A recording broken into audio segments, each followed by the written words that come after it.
Sementara kita tetap berdiri, saudara, mari kita membuka firman Tuhan dari Keluaran 35 ayat yang keempat sampai dengan ayat yang ke-19.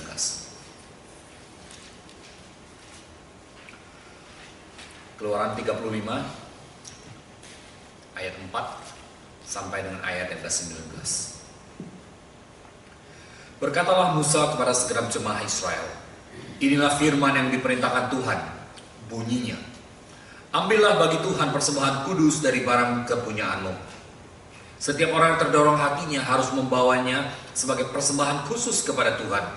Emas, perak, tembaga, kain ungu tua, kain ungu muda, kain kirmisi, lenan halus, bulu kambing, kulit domba jantan yang diwarnai merah, kulit lumba-lumba, kayu penaga, minyak untuk penerangan, rempah-rempah untuk minyak urapan dan untuk ukupan dari wangi-wangian, permata krisofras dan permata tatahan untuk baju efod dan untuk tutup dada.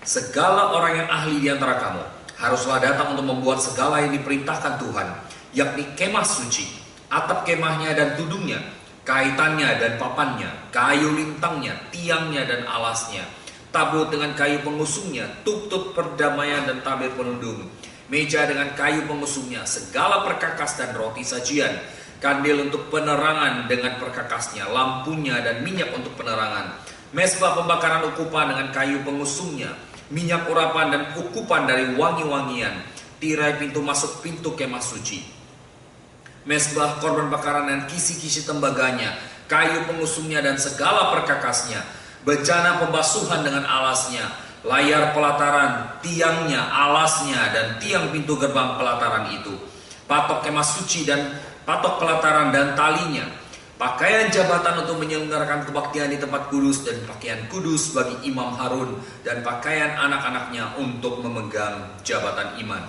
Demikianlah firman Tuhan.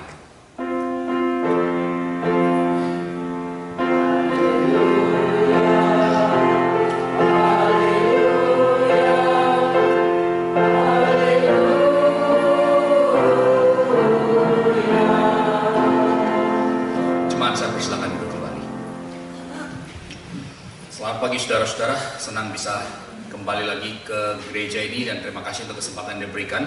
Maaf tadi saya agak terlambat waktu mau keluar rumah, ternyata ada mobil yang di driveway saya, jadi mobil saya kena sandra, nggak bisa berkutik ya. Mesti nelfon anak saya dari gereja untuk minta dia pulang untuk pindahkan mobil lebih dahulu ya. Baik saudara, kita akan membaca kembali satu bagian firman Tuhan. Kita tetap akan membaca dari Keluaran 35. Kali ini kita akan membaca dari ayat 30 sampai dengan 35. Tetap bagian yang sama, tapi saya ingin mengajak kita membaca ke bagian belakangnya sekarang. Keluaran 35 ayat 30 sampai dengan 35. Berkatalah Musa kepada orang Israel, lihatlah Tuhan telah menunjuk Besaleel bin Uri bin Hur dari suku Yehuda dan telah memenuhinya dengan roh Allah, dengan keahlian, pengertian dan pengetahuan dalam segala macam pekerjaan, yakni untuk membuat berbagai rancangan supaya dikerjakan dari emas, perak, dan tembaga, untuk mengasah batu permata supaya ditata, untuk mengukir kayu, dan untuk bekerja dalam segala macam pekerjaan yang dirancang itu. 34. Dan Tuhan menanam dalam hatinya dan dalam hati Aholiab bin Ahisamach dari suku Dan kepandaian untuk mengajar. Ia telah memenuhi mereka dengan keahlian untuk membuat segala macam pekerjaan seorang tukang, pekerjaan seorang ahli, pekerjaan seorang yang membuat tenunan yang berwarna-warna dari kain ungu tua, kain ungu muda, kain kirmisi, dan lenan halus, dan pekerjaan seorang tukang tenun, yaitu sebagai pelaksana segala macam pekerjaan dan perancang segala sesuatu. Sama saudara lihat bagian kalimat bagian terakhir, frasa terakhir itu, yakni pekerjaan sebagai pelaksana segala macam pekerjaan dan perancang segala sesuatu. Saudara, ada cerita mengenai dua orang. Saudara, mereka itu naik sepeda tandem, ya, satu depan, satu di belakang. Dan mereka gayung, mungkin hari Sabtu pagi, hari Minggu pagi barangkali, atau sore santai-santai jalan keluar. Mereka gayung dengan enak. Sampai suatu saat, saudara, mereka tiba ke, bisa bilang tanjakan, dan kemudian mulai naik ke atas bukit. Nah, waktu itu, saudara, mereka mulai jalan seperti itu. Mereka gayung, makin lama makin capek, sudah ganti gigi, saudara, makin lama makin capek, dan ngos-ngosan, akhirnya sudah kembang-kempis sampai juga di bagian atas, saudara. Dan waktu sudah sampai di atas, mereka berhenti beristirahat di situ, dan salah seorang yang di depan mengatakan, wow, Itu tadi, that was a good ride, ya. Udah kita udah keringatan, olahraganya bagus hari ini, tapi nggak pernah saya naik gunung kayak gini nih sampai empot-empotan, sampai udah ngos-ngosan kayak gini. Nah pas udah kayak mau putus gitu, kayaknya udah setengah mati, ini sepeda kayaknya sulit banget untuk bergerak. Tapi well, at least we finally made it, sampai juga di atas. Orang yang kedua yang di belakang saudara mengatakan, iya tuh, saya juga nggak pernah tuh ride yang seperti gini punya. Tadi waktu naik itu saya tuh udah ketakutan setengah mati karena kenapa sepedanya berkali-kali kayaknya udah mau turun. Makanya saya di belakang saya rem habis-habisan.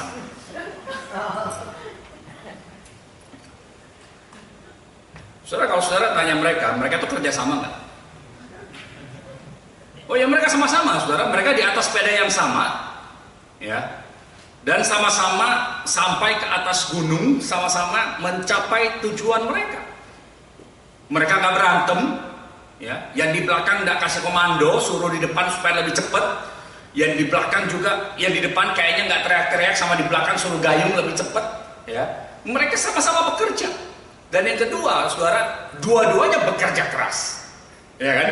Yang satu setengah mati gayung, yang satu setengah mati ngerem, ya kan? Dua-duanya kerja keras, saudara.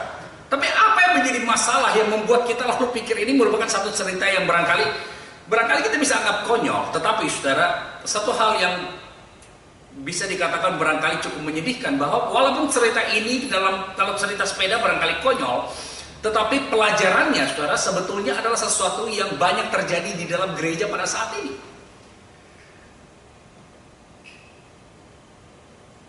Saya bersyukur waktu saya melihat gereja-gereja saudara, khususnya gereja-gereja Indonesia, kita semua bisa dikatakan gereja-gereja yang sangat aktif. Di mana-mana saya lihat gereja, saudara, itu kegiatan kita tuh banyak sekali, sibuk sekali. Kedua, di mana-mana saya melihat gereja Indonesia, saudara, saya melihat orang-orang yang semangat melayani, orang-orang yang punya kemauan dan keinginan melayani yang besar sekali. Kadang-kadang saking semangatnya, saudara, kita tidak merasa cukup melayani di satu gereja. Kita melayani di beberapa gereja, pindah sana, pindah sini terus menerus. Kita punya semangat yang besar, kita punya kemauan yang besar untuk bekerja. Kita betul-betul membanting tulang, mengorbankan waktu kita, mengorbankan tenaga kita, sibuk sekali dalam pelayanan. Saya salut. Tetapi apakah itu berarti, saudara, kita lalu kerjasama? Saya sering kali mendapatkan pertanyaan, saudara, ada yang mengatakan, Pak, kita ini udah kerja keras, di gereja kita sudah aktif melayani, kita sudah berkorban macam-macam, tapi kalau sepertinya gereja tidak maju-maju ya. Kok gereja malah makin menurun, kok gereja sepertinya bertambah tapi dalam pengertian pecah, pengertian karena ribut. Kita membuka gereja baru bukan karena kita secara sengaja mau membuka gereja baru, tetapi karena kita mengalami masalah sehingga mau tidak mau harus membuka gereja baru. Apa yang jadi masalah? Saudara, mungkin ada hal yang lain, tetapi saya kira satu hal yang kita perlu bicarakan, yang kita perlu pikirkan di sini adalah di dalam gereja kita betul kita melayani. Di dalam gereja betul kita punya semangat untuk memberi yang terbaik kepada Tuhan. Betul kita punya ketulusan untuk mengatakan, Tuhan, saya cuma bisa seperti ini, tetapi apa yang saya punya saya berikan kepada Tuhan. Tapi ada faktor yang lain, saudara, yang barangkali kita perlu pikirkan secara lebih sungguh-sungguh, yang barangkali, saudara, merupakan faktor yang menghalangi, yang membuat gereja tidak bisa maju, tidak bisa bertumbuh dengan baik. Yaitu, sekalipun kita bekerja keras, sekalipun kita orang-orang yang punya hati yang tulus dalam melayani dan punya keinginan dan semangat melayani yang baik, tapi apa yang kita lakukan, saudara? Kita lakukan sendiri-sendiri. Kita tidak kerjasama, saudara. Dan mengapa kita tidak kerjasama? Kita akan melihat beberapa hal hari ini. Dari Keluaran pasal yang 35 yang kita baca di sini, saudara, berbicara mengenai bagaimana orang-orang Israel. Mereka keluar dari Mesir dan sekarang Tuhan membawa mereka ke dalam tahap berikutnya, di mana Tuhan mau mereka membangun tabernakel. Tuhan mau mereka membangun kemah pertemuan. Nah, di sini, saudara, kita mulai melihat secara tidak langsung mulai terjadi pembagian pekerjaan. Secara tidak langsung, saudara, di sini kita mulai melihat keterbatasan dari Musa sebagai seorang pemimpin. Jangan salah mengerti. Yang saya katakan keterbatasan, saudara, adalah bahwa di sini kita mulai melihat pemisahan kerja, di mana Musa mulai makin jelas bahwa dia adalah seorang pemimpin rohani. Dia bukan insinyur. Dia seorang pemimpin rohani, tetapi saudara, dia pada waktu itu tidak punya gambaran besar, tidak punya pemikiran yang jauh. Saudara masih ingat waktu orang-orang Israel mau keluar dari Mesir, saudara, pada malam di mana anak-anak sulung itu dibunuh. Apa yang terjadi? Apa yang diperintahkan oleh Tuhan kepada orang-orang Israel? Salah satu yang diminta oleh Tuhan kepada orang Israel adalah sebelum mereka keluar dari Mesir, mereka diminta untuk menerima apa yang diberikan atau meminta dari tetangga, dari orang-orang Mesir, barang-barang mereka. Bukan berarti saudara lalu orang-orang Israel disuruh menjarah, disuruh untuk merampok, disuruh untuk memaksa. Bukan.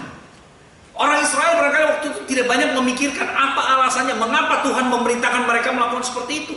Nah di sini saudara baru kelihatan jelas. Saudara melihat di dalam pembacaan kita tadi, saudara, dikatakan inilah firman Tuhan yang diperintahkan Tuhan, bunyinya ambillah bagi Tuhan. Lalu kemudian berbagai macam persembahan, berbagai macam barang yang sebelumnya mereka minta dari orang-orang Mesir.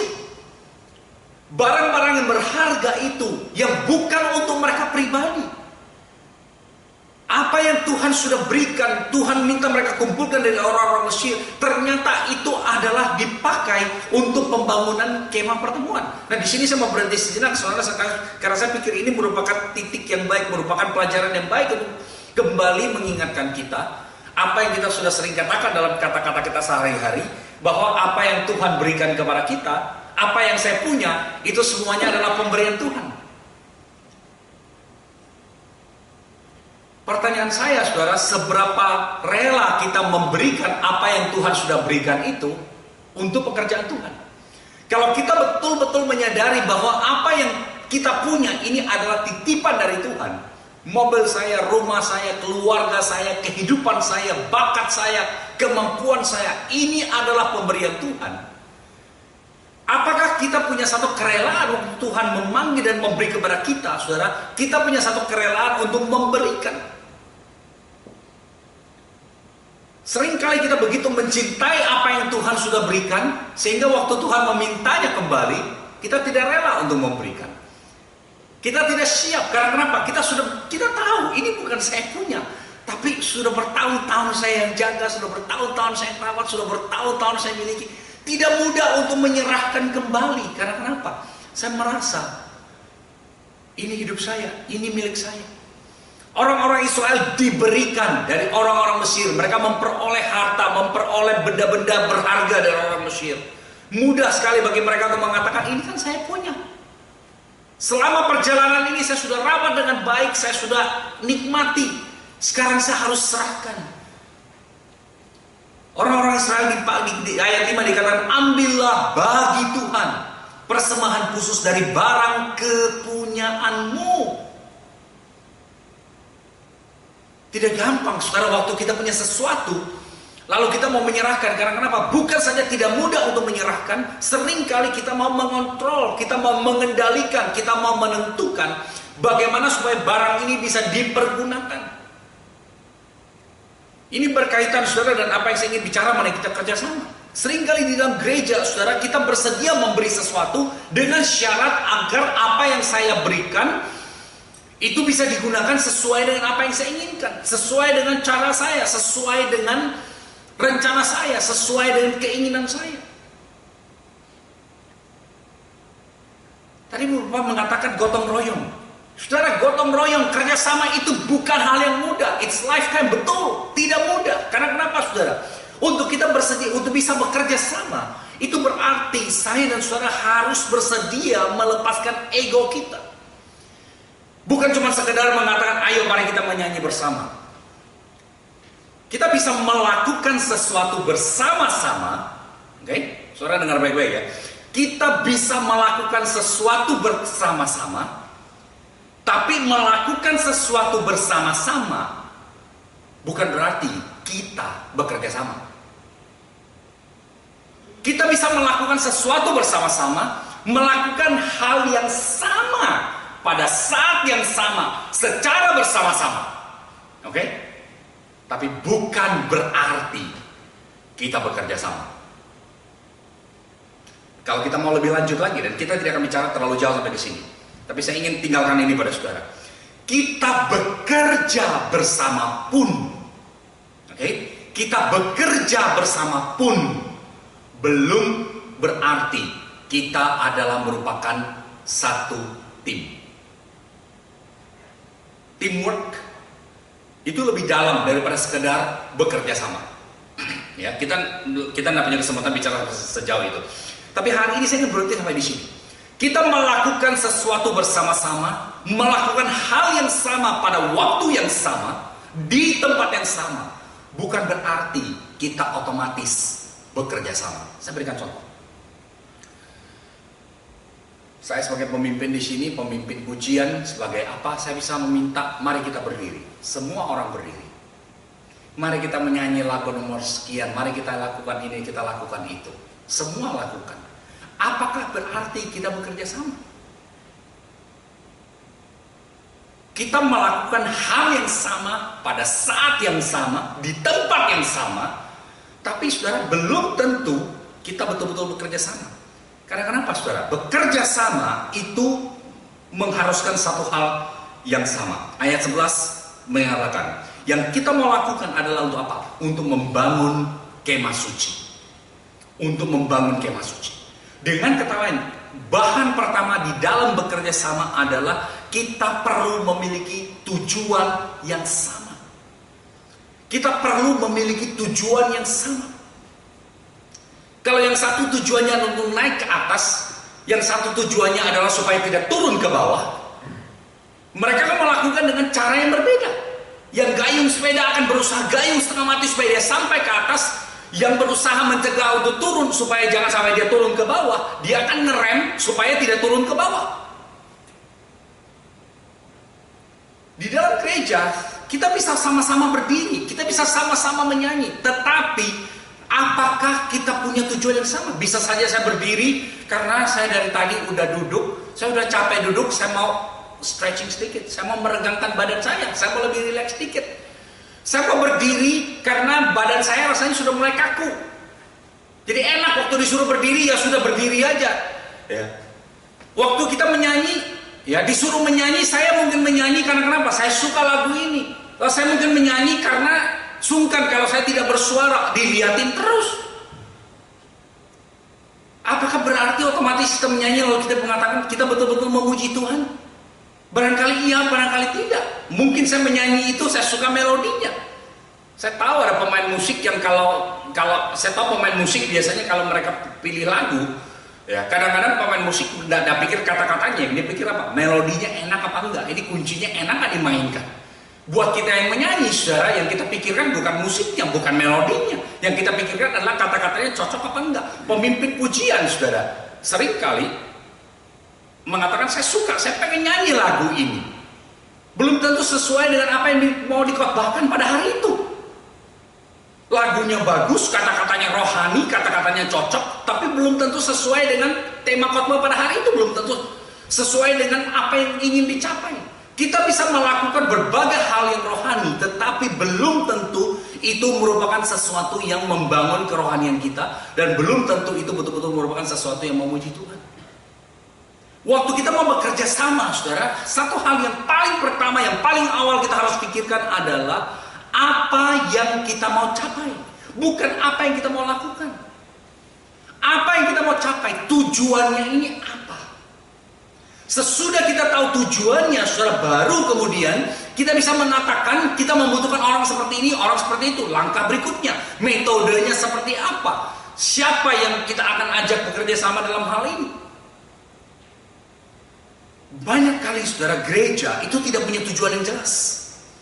Banyak kali gereja, saudara, itu melakukan hal yang baik secara berulang-ulang, dan kemudian kita betul-betul berdoa, mudah-mudahan dari semua yang kita lakukan ini muncul sesuatu yang bagus. Banyak kali gereja, saudara, waktu kita kalaupun sampai gereja memikirkan tujuan, banyak kali tujuannya itu tidak jelas. Saya berikan contoh. Kenapa GKI Monrovia ada?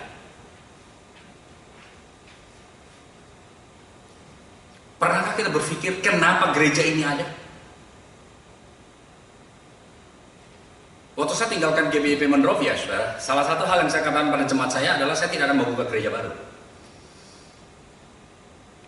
Dan kedua, saya tidak akan menjadi gembala sidang di salah satu gereja Indonesia yang ada di Southern California. Sampai sekarang saya masih ditanya, Pak Hiki, kenapa tidak buka gereja aja sendiri? Kenapa tidak melayani? Jadi terima aja undangan dari salah satu gereja. Saya katakan, bukan, saya sudah ngomong kayak gitu. Lalu pertanyaan yang lain adalah, lalu kenapa mesti ngomong kayak begitu waktu itu? Pertanyaan saya biasanya adalah, kenapa saya mesti buka gereja baru? Apakah gereja di LA ini masih kekurangan? Kita sudah punya 100 lebih gereja Indonesia. Mau tambah satu lagi? Mau pakai di mana?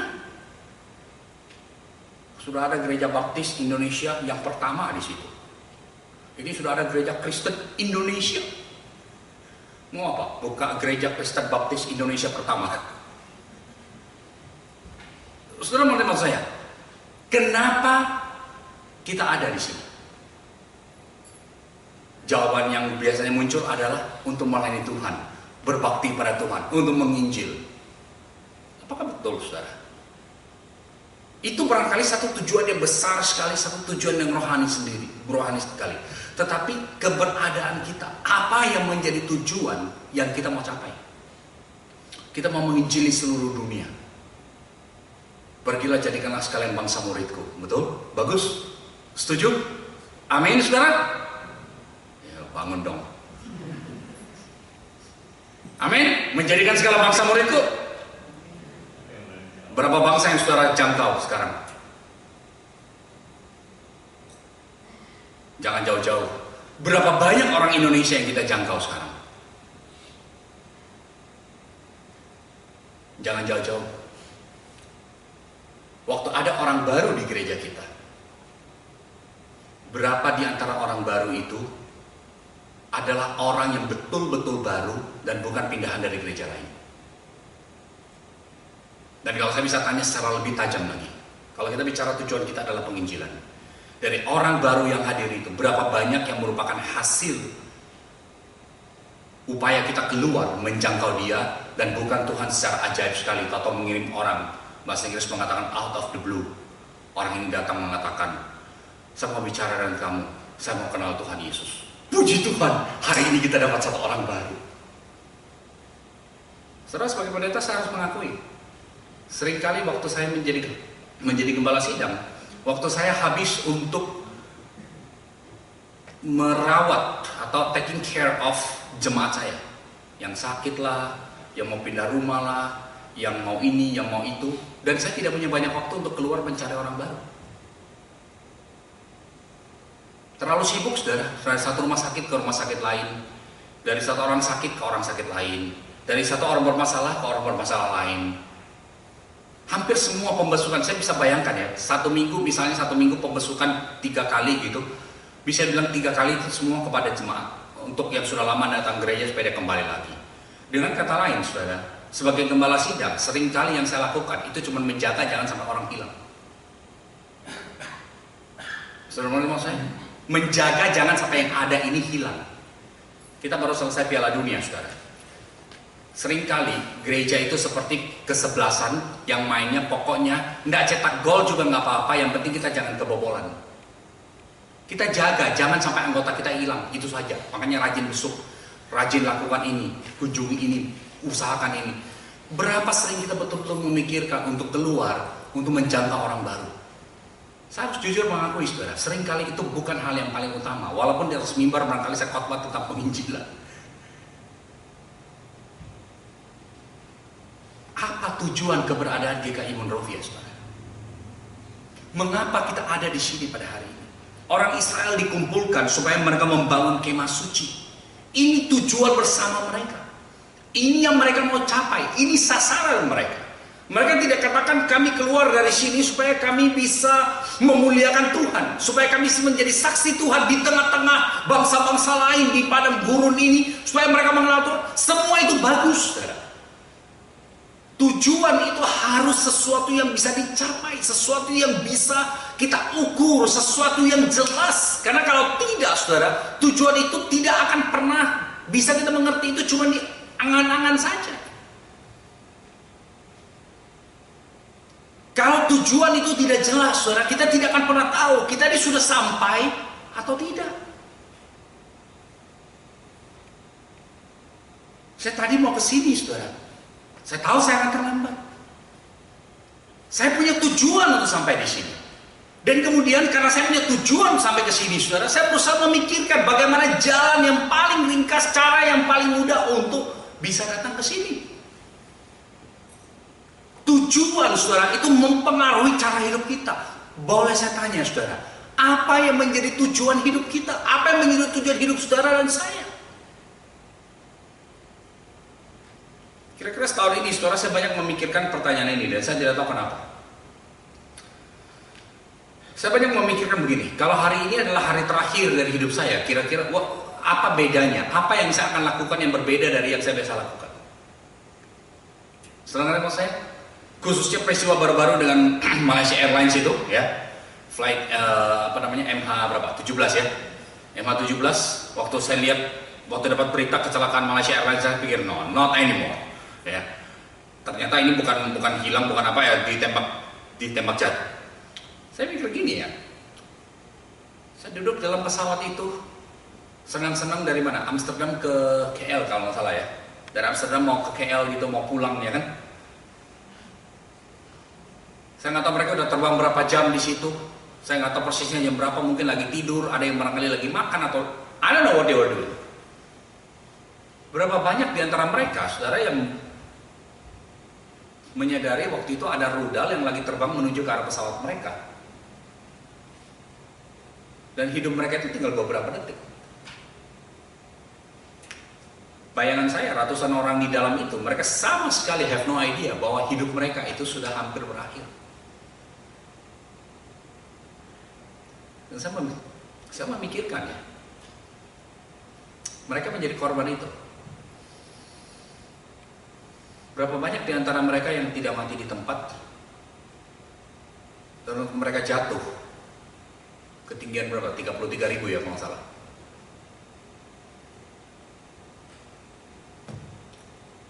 Berapa detik itu? Mereka punya waktu untuk memikirkan. Kalau mereka masih bisa berpikir, hidup saya tidak lama lagi akan berakhir. Saudara bisa membayangkan itu? Saya kadang-kadang memikirkan, saudara, kalau hari ini adalah merupakan hari terakhir saya di dalam dunia ini, kira-kira apa yang saya akan lakukan berbeda? Saya masih mau cari waktu untuk khotbah nggak? What am I going to do kalau hari ini adalah hari terakhir saya? Dan bagi saya itu pertanyaan penting, saudara, karena itu di situ saya menyadari, itu kemudian menyadarkan saya apa sebetulnya tujuan hidup saya. Apa yang menjadi tujuan hidup saya? Satu hal yang bolak-balik muncul dalam pikiran saya adalah, kalau hari ini adalah hari terakhir saya di dalam dunia ini dan sebentar lagi saya akan bertemu dengan Tuhan, yang saya mau lakukan itu adalah memastikan bahwa I'm okay with God, bahwa waktu saya kembali kepada Tuhan, Tuhan itu kan senang. Saya tahu saya akan kembali kepada Tuhan, saya tahu saya akan di surga. Tapi waktu saya bertemu dengan Tuhan, apa yang Tuhan akan ngomong? Hey, you made it. Gitu. Wah, you're lucky to be here. Atau Tuhan yang mengatakan, Hengki, welcome home. Good job. Good job. Saya mau yang terakhir itu, saudara. Dan karena saya mau yang terakhir itu, saya mulai mengatur kehidupan saya mulai menyadari agenda saya hari ini nggak benar. Agenda saya hari ini semuanya adalah untuk diri saya sendiri. Tidak ada sesuatu yang betul-betul untuk Tuhan. Tujuan itu menentukan cara hidup kita. Saudara mau bekerja sama di dalam gereja ini, nomor satu yang kita harus tahu, apa yang mau dicapai oleh gereja ini, apa yang kita mau lakukan, apa yang menjadi tujuan dari gereja ini. Tidak cukup untuk kita mengatakan kita mau menginjili orang, kita mau memuliakan Tuhan, kita mau menangkan orang bagi Tuhan. Itu bagus sekali. Amin, haleluya. Saudara ngerti Alkitab. Mari kita pulang. Karena nggak akan ada perubahan apa-apa, saudara. Kalau saudara belum pernah memikirkan, saudara perlu memikirkan hal ini. Apa tujuan keberadaan GKI Monrovia? Apa yang saudara mau capai melalui gereja ini? Yang kedua, saudara memperhatikan di dalam pembacaan kita tadi, di dalam ayat yang ke-5 sampai ayat yang ke-3, mulai dari ayat yang ke-30. Ayat yang ke-30, saudara, di situ setelah orang-orang Israel disuruh mengumpulkan apa yang mereka miliki, barang berharga yang mereka miliki, ternyata saudara tidak semua orang disuruh untuk bekerja.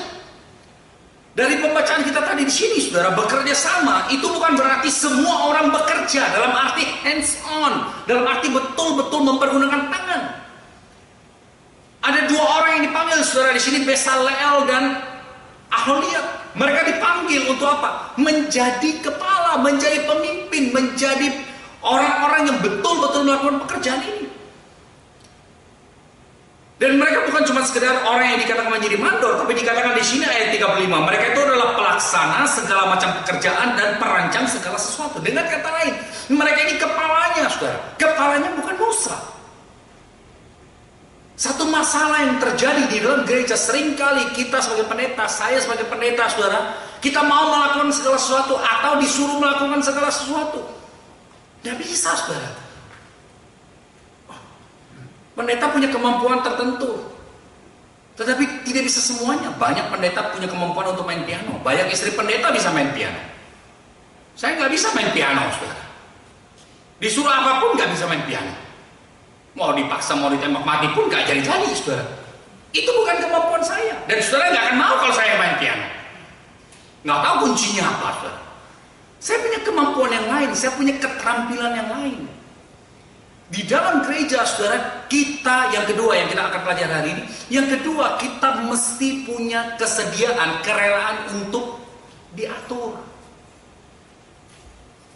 Kerelaan untuk diatur. Bekerja sama artinya saya tidak harus memimpin. Bekerja sama artinya saya tidak harus jalankan sesuai dengan maunya saya. Bekerja sama berarti saya bersedia untuk diatur. Saya bersedia untuk disuruh-suruh kalau pakai istilah lain. Saya bersedia untuk diperintahkan melakukan sesuatu yang barangkali menurut saya tidak suka, atau menurut saya nilainya tidak banyak, atau barangkali sesuatu yang tidak akan orang tahu kenapa orang melakukan ini. Itu bekerja sama, saudara. Bukan cuma tujuan yang sama, tapi punya kerelaan, punya kemauan, punya kesediaan untuk diatur. Besaleel dan Aholiab, mereka dua ini adalah jagonya. Mereka adalah tukang-tukang yang mengerti apa yang harus dilakukan. Musa mengatakan, Tuhan memberikan pekerjaan ini kepada kita. Sekarang Besaleel, Aholiab, kalian pelaksananya.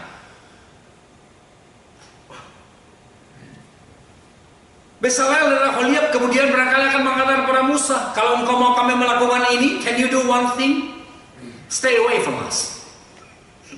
Jangan nyampur. Jangan ngapa-ngapain. Yuda punya keterampilan seperti itu. Jangan mulai jadi mandor di situ. Oh, Musa, engkau pemimpin rohani. Lakukan kepemimpinan rohani itu. Lakukan dengan pergi berdoa kepada Tuhan barangkali. And let us do our jobs. Jadi pemimpin tidak gampang, saudara. Karena sering kali jadi pemimpin, kita itu mengatur sampai kepada detail sekali. Mengatur sampai kepada hal yang paling kecil. Micromanaging. Dan bagi orang yang di bawah, saudara, tidak ada pemimpin yang lebih parah daripada pemimpin yang micromanage. Khususnya kalau yang dia berusaha atur adalah sesuatu yang dia tidak mengerti. Saya masih ingat waktu di gereja saya kita mau ganti karpet, saudara. Saya tuh ketakutan setengah mati, saudara. Karena kenapa? Saya nggak ngerti karpet. Seumur umur saya nggak pernah ngurus karpet, nggak pernah tahu karpet apa yang mau dicari, berapa jenis karpet, apa semua saya nggak tahu, saudara. Nah, waktu saya mengumpulkan jemaat, tanya mereka tentang karpet, dia dikumpulkan 3 orang, pendapat yang muncul barangkali lebih dari 10, saudara. Dan saya mesti make decision yang mana yang mau diambil. Dan waktu itu saya harus mengambil keputusan yang bisa dikatakan sama sekali tidak populer. Semua mengatakan ya sudah karpet kayak begini aja. Saya bilang kok satu warna kayak begini kok kayaknya nggak bagus ya. Gimana kalau kita bikin 2 warna? Pak Hiki, 1 warna aja susah, mau 2 warna. Saya bilang iya 1 warna kok kayaknya boring banget. Warnanya apa? Abu-abu. Kok gereja semua abu-abu sih? Ya ada merah dah. Kok merah semua sih? Kenapa sih nggak bisa karpet warna kuning menyala? Ya masa kuning menyala Pak? Iya enggak. Seperti itu semua orang nggak tahu apa-apa, saudara. Saya mesti telepon sana sini, tanyain karpet itu apa sih macam-macam. Lalu waktu bicara dengan tukang karpet, ruwet lagi. Mereka kasih karpet segala macam yang bagus, tertarik sekali, budgetnya uangnya di luar budget kita. Nggak mudah, saudara. Kita perlu mencari orang yang tepat untuk menjadi pemimpin, dan kemudian kita yang ada di bawah, saudara, itu harus bersedia untuk dipimpin, harus bersedia untuk diatur. Bezalel dan Aholiab dipanggil untuk menjadi penanggung jawab. Mereka dipanggil untuk mengkoordinasikan.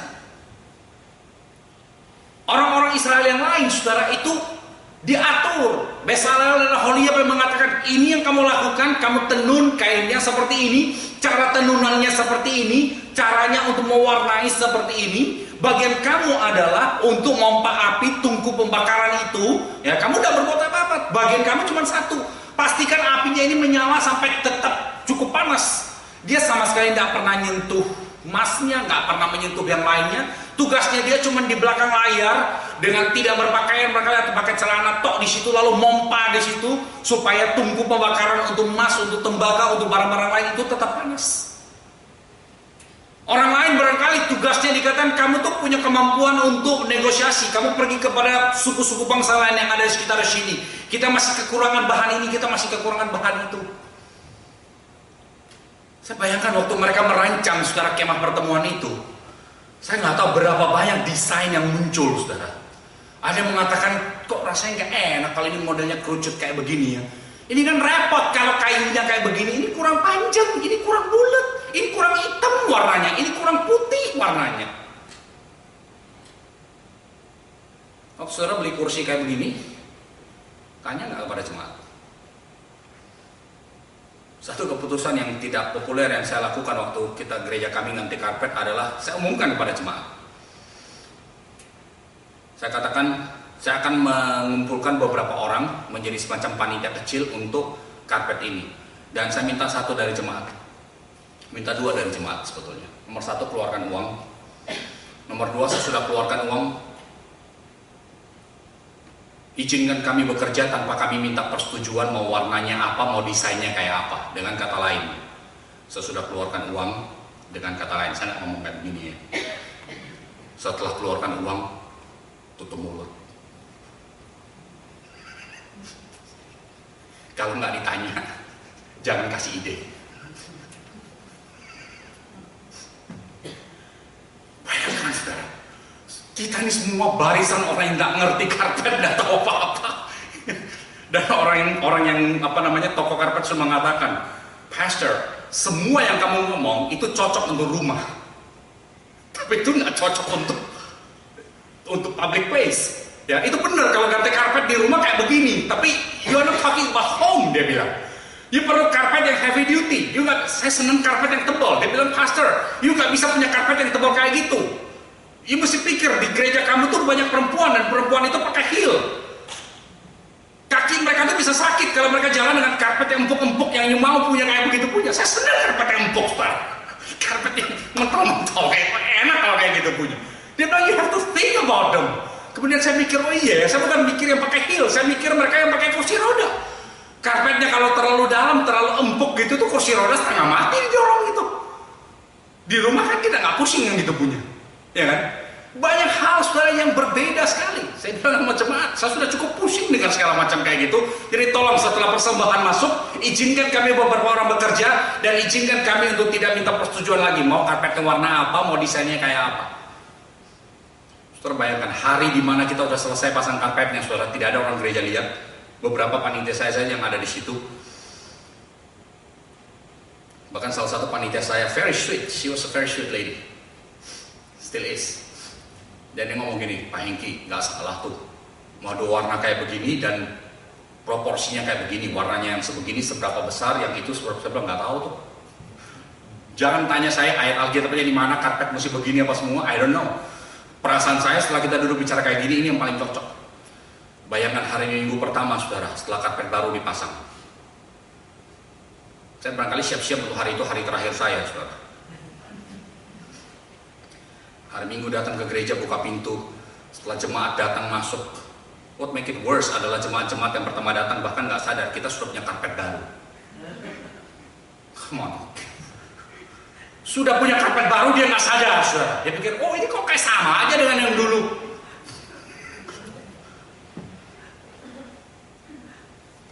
mau diatur, keinginan untuk diatur, itu merupakan satu ingredient yang penting sekali di dalam gereja. Dalam kelas katekisasi atau kelas anggota baru, saudara, saya cukup sering menyinggung hal ini. You mau menjadi anggota gereja GKI Monrovia, you mau menjadi anggota gereja ABCD, here we have one regulations. Anda mesti bersedia untuk melayani Tuhan, tapi bukan cuma bersedia melayani Tuhan, Anda mesti bersedia untuk diatur. Karena nggak semua orang bisa melayani Tuhan sesuai dengan apa yang dia mau. Saya suka menyanyi, saudara. Bukan berarti saya tiap minggu saya harus menyanyi di gereja ini. Itu kesukaan saya dan saya merasa itu bakat saya. Orang lain barangkali totally disagree. Orang tepuk tangan waktu saya menyanyi bukan karena saya menyanyi dengan bagus, karena orang happy bahwa saya selesai menyanyi. They can't stand it anymore.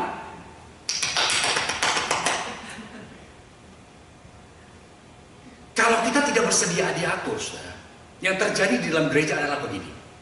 Kita melakukan sesuatu dengan cara kita sendiri dan akhirnya kemungkinan bisa menjadi beban untuk gereja. Saya berikan contoh. Sepasang suami istri, saudara, anaknya menikah. Waktu anaknya menikah, orang tua ini baik sekali. Mereka mengatakan, nak, daripada kamu sewa rumah, ya, papa mama belikan rumah. Papa mama belikan rumah, dibayarkan down payment. Permasalahannya orang tuanya lupa, penghasilan anaknya nggak cukup buat bayar mortgage-nya setiap bulan. Terlalu berat bagi mereka. Orang tuanya punya niat yang baik. Bukan saja mereka kasih rumah itu diisi dengan segala macam peralatan yang bagus, AC-nya lengkap, kulkasnya yang besar, ini biaya listriknya setiap bulan itu minta ampun, saudara. Suami istri mengatakan we can't handle it.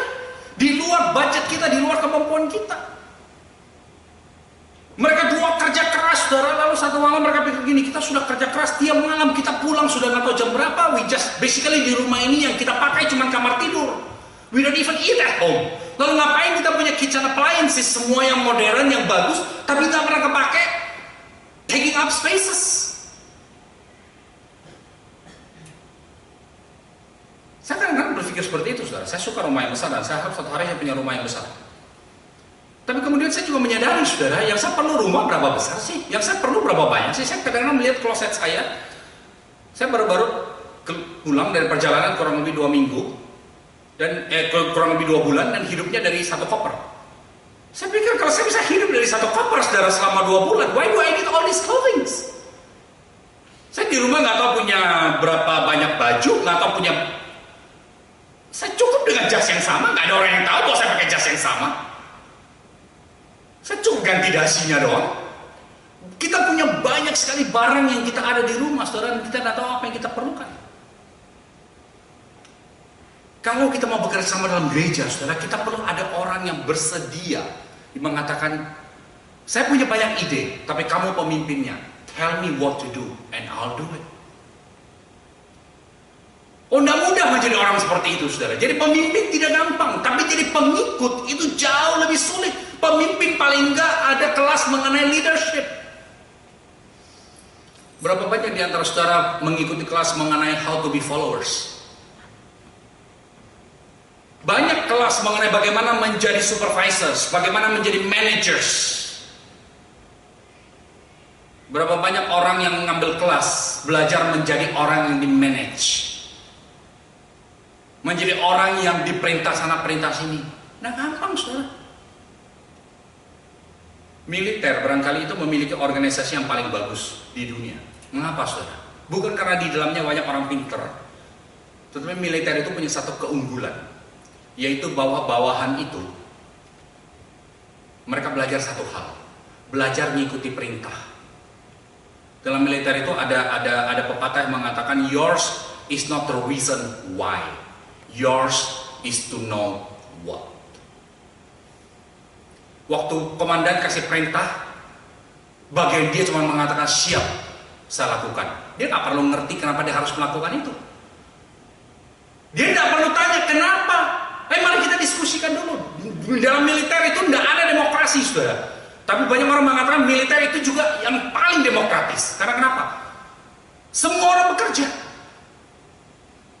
Yang di atas, saudara, pemimpinnya bertanggung jawab untuk orang yang di bawah. Mereka menempatkan, kadang-kadang ada militer mengatakan, saya harus mengorbankan anak buah saya. Dan saya harus menyadari bahwa dia itu manusia, dia punya keluarga. I have to sacrifice them. Demi untuk apa? Demi untuk tujuan yang lebih besar. Anak buah tidak perlu tahu kenapa dia melakukan itu. Yang dia perlu tahu adalah saya diperintahkan melakukan ini dan saya akan lakukan. Saudara, bukan berarti gereja harus menjadi organisasi militer. Tetapi di dalam gereja, saudara, kalau kita mau bekerja sama, kita perlu belajar untuk bersedia diatur. Musa memerintahkan orang-orang ini kumpulkan harta mereka. Musa tidak tanya kepada mereka, karena kamu sudah memberikan sumbangan emas, maka kamu sekarang punya 2 hak suara untuk memberikan saran mengenai bentuknya kemah pertemuan itu kayak apa. Saya bayangkan kalau dia melakukan itu, saudara. Atau dia mengatakan ini adalah emasmu, silahkan engkau tempa, silahkan engkau bentuk, ini tembaga dari kamu, ini kain dari kamu, silahkan engkau mau ini jadi apa. Saya bayangkan di dalam kemah pertemuan itu, saudara, barangkali semuanya warnanya kebanyakan emas barangkali, atau kebanyakan kain, atau kebanyakan kayu, saudara. Karena masing-masing mau taruh barangnya di tempat barangkali yang menurut dia ini cocok, ini sesuai. Tapi enggak, saudara. Mereka membawa perhiasan mereka membawa harta mereka, memberikan pada Musa, memberikan kepada Besaleel dan Aholiab, dan dikatakan mereka adalah pelaksana dan mereka adalah perancang. Pemimpin pun kadang-kadang harus bersedia untuk diatur. Pemimpin pun kadang-kadang harus bersedia, saudara, untuk berani minggir dan mengatakan, ini kamu yang lebih ahli, kamu yang lebih tahu, tell me what to do. Yang terakhir, saudara, kembali kepada pembacaan kita tadi di sini, kita melihat bahwa dikatakan masing-masing orang memberikan sesuai dengan apa yang mereka miliki. Kembali kepada Besaleel dan Aholiab ayat yang ke-35, mereka sebagai pelaksana segala macam pekerjaan dan perancang dari segala sesuatu. Saudara-saudara yang dikasihi Tuhan, kita perlu punya kemampuan, dan bukan hanya punya kemampuan. Kemampuan itu dipakai di tempat yang cocok, dipakai di tempat yang sesuai. Kita masing-masing punya kemampuan tertentu, saudara. Pertanyaan saya adalah, apakah di dalam gereja kita melayani sesuai dengan kemampuan kita? Ada pelayanan yang lebih punya visibilitas yang lebih tinggi. Orang bisa lihat dia. Ada orang-orang yang kadang-kadang bisa dikatakan menjadi wajah dari gereja. Ya, kalau orang bicara GKI Monrovia, orang kepikir si A, si B, si pendeta A, si pendeta B, anggota majelis ini, anggota majelis itu. Menjadi wajah dari gereja. Ada orang, saudara, yang sama sekali tidak dikenal oleh masyarakat. Dia di belakang. Orang yang paling sederhana, orang yang tidak melakukan apa-apa. Sepertinya di depan pandangan umum dia tidak berbuat apa-apa. Tapi kalau tidak ada orang seperti ini, saudara, begitu dia cuti, begitu dia menghilang, ketidakhadirannya itu terasa banget. Saudara tidak percaya, coba lihat di rumah, saudara, suami atau istri. Mungkin ada yang mengerjakan pekerjaan yang lebih nyata, lebih kelihatan. Tapi begitu salah satu tidak ada, tiba-tiba di rumah ada sesuatu yang kosong. Saya berikan contoh ya, kita tidak tahu masih ingat nggak cerita-cerita kayak gini. Ini sekarang kan lagi bulan puasa kan, tidak lama lagi bulan Lebaran. Kita di sini nggak banyak pusing kan soal Lebaran dan segala macam, karena kan kita nggak ada pembantu yang pulang kan. Ini sebentar kan tanggal 22 pengumuman presiden kan. Saudara pikir orang-orang di Indonesia pikir tentang itu? Oh ya, banyak yang mikir tanggal 22 siapa yang jadi presiden. Tapi saudara tahu banyak teman-teman saya ngomong apa? Pak, presiden mah kira-kira kita udah tahu siapa dah. Kita doa supaya nggak ada ributnya apa-apa dah, supaya semua beres gitu, supaya yang satunya bersedia terima. Yang kita pikirkan cuma sekarang gini, pembantu saya mau pulang nih. Saudara lihat? Dan anehnya, saya nggak pernah tahu pembantunya itu siapa namanya, saudara. Namanya nggak pernah disebut. Namanya nggak pernah disebut, saudara. Ini lagi pusing nih, kenapa nggak ke gereja? Kalau di Indonesia, kenapa nggak ke gereja? Ya Pak, namanya aja Lebaran, tahu lah, pembantu kan pulang. Kita semua jadi pembantu. Selalu ngomong seperti itu, tapi heran, kok nama pembantunya nggak pernah disebut? Sopir saya lagi nggak ada. Tiba-tiba dia mesti menyadari, oh ya selama ini enak ya, nggak perlu pikir parkirnya di mana, nggak perlu pikir ini itu. Saudara, saya waktu ke Indonesia, saudara, saya senang drive. Saudara. Biasanya begitu tiba di Makassar, nomor satu yang saya cari adalah minta mobil supaya saya bisa drive. Tapi kemudian, saudara, saya menyadari satu hal. Masih oke dengan jalanannya, macetnya, apanya semua masih oke. Dan kira-kira saya masih tahu ini nyasarnya kemana, masih dapat dah kira-kira. Yang saya nggak tahan, saudara, adalah cari parkirnya. Enak banget kalau ada orang yang bawa adik saya atau atau siapalah yang bawa mengatakan, kok ini kita makan di sana, kamu turun ya, saya cari parkir dulu. Saya tinggal turun, nggak usah pusing-pusing mau parkir di mana, saudara. Hidup rasanya enak banget. Tapi orang-orang seperti itu namanya kita nggak tahu. Pembantu itu namanya kita nggak tahu. Tukang kebun saudara yang di sini, saudara tahu siapa namanya dia? Si tukang kebunnya barangkali kita tahu saudara. Tapi orang yang sama-sama si tukang kebunnya siapa? Kan bukan dia sendiri yang datang kan? Biasanya ada 2-3 orang kan? Saudara tahu namanya? Begitu dia nggak datang baru kita sadar. Iya, siapa itu namanya? Si kader. Orang yang kecil, saudara kelihatannya melakukan hal yang sederhana. Tapi begitu mereka tidak ada di situ, baru kemudian kita sadari pekerjaan yang mereka lakukan itu luar biasa besarnya. Hal-hal yang kecil, saudara, itu bisa punya dampak yang besar. Hal-hal yang sepele itu bisa berdampak yang besar. Ada suami satu hari dia, orang-orang kasih selamat dia, ulang tahun pernikahan yang ke-50. Lalu orang tanya dia, bisa dong tolong cerita, kok kamu bisa menikah 50 tahun gitu tuh, apa sih rahasianya? Oh, dia katakan dari sejak tahun awal, kita ini udah bagi kerjaan. Oh ya, bagi kerjaan gimana? Dia bilang, oh bagian saya, I make the big decisions. Ya, bagian istri saya, she's making all the small ones. Lah, big decision untuk kamu, yang kecil untuk istri. Kok enak banget, enak di lu, gak enak di dia dong. Dia bilang, oh iya, semua keputusan yang besar, seperti misalnya, who to become the president of USA. Ya, bagaimana caranya supaya dunia bisa damai? Bagaimana caranya supaya Israel dan Palestina tidak perang lagi? I have opinion in all that. Istri saya yang menentukan, saya pakai baju apa, makannya di mana, makannya jam berapa. All the small things. Bagi saya, how to feed the world. Bagus, bagus saudara. Barangkali kita perlu belajar kayak gitu punya. Kesediaan untuk mengerti apa yang menjadi tujuan, tahu apa menjadi tujuan, kesediaan untuk diatur, dan yang terakhir, kesediaan untuk melakukan apa yang kita bisa, dan bukan melakukan apa yang kita tidak bisa, sekalipun yang kita tidak bisa kelihatannya itu lebih mulia, lebih indah. Saya terakhir, saya tidak pernah betul-betul nonton yang namanya American Idol, apa The Voice, Indonesian Idol atau whatever. Nomor 1 nggak punya TV. Nomor 2, saudara, saya pengen untuk bisa tampil di situ, saudara. Saya pengen, saudara. Gimana rasanya ya tampil di depan orang banyak lalu nyanyi Indonesia Raya misalnya? Why not? Ya kan? Banyak penyanyi-penyanyi gereja yang tampil di situ kan? Saya pengen, saudara. Saya pengen bisa kemudian muncul di situ lalu diperkenalkan Hengki Chok Indonesian Idol atau Monrovia Idol. Not bad. Tapi saya tahu, saudara, itu bukan bagian saya. Saya nggak bisa membayangkan saya lagi nyanyi di situ, baru mulai nyanyi, bait pertama boro-boro selesai, baru 2-3 baris, jurinya sudah mengatakan please stop. Kita udah nggak tahan lagi. It could happen. Kemampuan saya bukan di situ, saudara. Waktu saya menjadi gembala sidang, jemaat saya tahu satu hal. Saya bisa ngatur orang, tapi jangan coba-coba suruh saya untuk ngatur bunga kayak begini, saudara. Penata bunga di gereja saya itu paling jengkel sama saya. Karena kenapa? Saya selalu nanya, ini asli atau bukan? Sudah bukan nanya asli atau bukan, tangan saya ikut gerak. Don't do that, itu bikin rusak itu bunga. Ya, how do I know ini benar apa enggak? Dan saya sering berdiri depan bunga kayak gitu, kagum lihat gimana caranya ngatur kayak begini ya. Kok bisa orang terpikir untuk taruh daunnya satu sini keluar dari situ? Bagi saya bunga yang masukin semua ke dalam vas, taruh sekelilingnya, as long as it fits, that's it. Beauty is the eye of the beholders, right? Pasti ada yang orang mengatakan bagus juga. Kok mesti repot ya ditata, diatur kayak begini? Saya paling nggak bisa prakarya, saudara. Saya paling nggak bisa handicraft. Segala sesuatu yang berhubungan dengan tangan nggak bisa. Saya perbaiki AC di rumah. Saya masih ingat waktu itu dari barangkali 9 atau 11 skrup.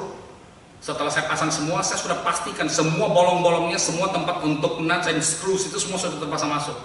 By the end di mobil saya masih tersisa 2 atau 3 skrup yang saya nggak tahu itu di mana. Dan saya pulang ke rumah, masuk ke dalam rumah dan saya bangga mengatakan I have extra. Well, Daddy, that's scary. No, that's not scary. That means I'm more efficient daripada pabriknya. Pabriknya perlu 12 skrup, saya cukup punya 9 skrup. Yang 3 ini excess, we don't need that. Buktinya itu mobil sampai sekarang anak saya masih bawa juga nggak ada apa-apa. Dia kayaknya lupa bahwa itu skrupnya kurang gitu. Makanya saya nggak pernah mau coba-coba untuk buka mesinnya, saudara. Saya nggak bisa membayangkan mesinnya itu saya buka, skrupnya kurang, mobilnya jalan, mesinnya ketinggalan di mana, saudara. Ada yang ngomong dulu, saya tahu apa menjadi keterbatasan saya. Dalam kita melayani, saudara, dalam kita bekerja sama, kita perlu tahu apa yang menjadi keterbatasan kita, apa kemampuan kita. Bekerja sama, nggak mudah, saudara. Tapi kalau gereja mau maju, saudara dan saya perlu bekerja sama. Mari kita berdoa. Bapa kami dalam surga, tolong kami supaya sebagai jemaat Tuhan di tempat ini, yang Tuhan utus, yang Tuhan tempatkan di GKI Monrovia, kami tahu bagaimana kami bekerja sama untuk membangun gereja ini. Kami tahu bagaimana kami bisa memberi yang terbaik untuk membangun gereja ini. Dan kami tahu bagaimana kami bersedia untuk diatur, bagaimana kami bersedia untuk dikoordinasikan, dan kami bersedia untuk memberi apa yang kami bisa untuk memajukan gereja ini. Baik kami mendapat nama atau tidak, baik kami dikenal atau tidak, kiranya melalui hal semacam ini Tuhan, gerejamu makin bertumbuh, makin banyak orang yang datang mengenal Engkau. Di dalam nama Tuhan Yesus, amin.